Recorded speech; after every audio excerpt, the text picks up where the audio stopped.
Hey y'all, 50th anniversary of the death of Dr. Martin Luther King, and I think what is most disappointing is white America is still trying to kill Dr. King. And they did it physically 50 years ago.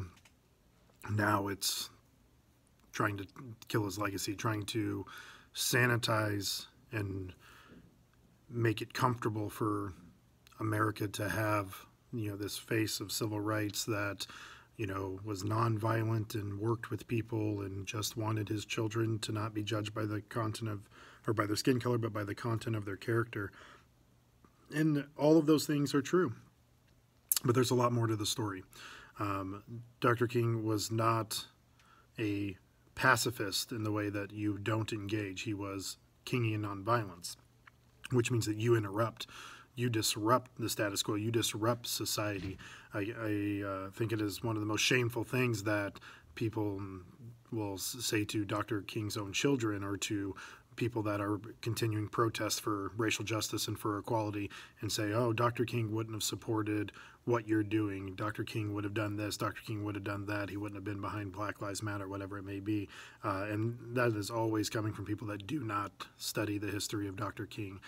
Dr. King was about disrupting the status quo, about causing discomfort in order to bring about change. That is what the point of the boycotts and the sit-ins and the marches and all of those things were, is to disrupt the status quo.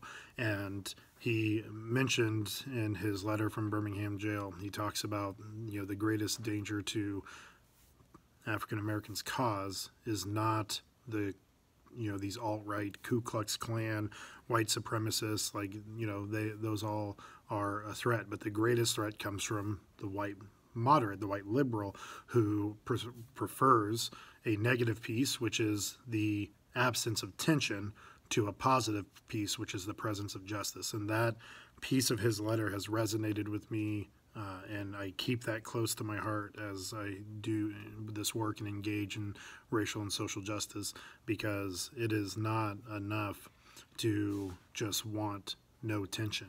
And that's what a lot of people, that's where white fragility pops up. That's where a lot of people really get bogged down on is, well, I don't want to talk about race. I don't want to talk about Black Lives Matter. All this makes me uncomfortable. It disrupts our community. Why can't we all just be one race? Well, because we set up racist systems that continue to disparage people of color and continue to create privilege for some and a lack of privilege for others. And until we deconstruct those systems, we have to do it. So Dr. King, I'm grateful for the sacrifices that you made to try to bring a better world into being, and I am deeply ashamed that our nation continues to try to color your legacy in such a way that makes it against the very things that you stood for and tries to make it in an easily digestible form. So, white America, please stop trying to kill Dr. King and actually read his works and use it to guide how you live your life. So thanks. I'll see you next time.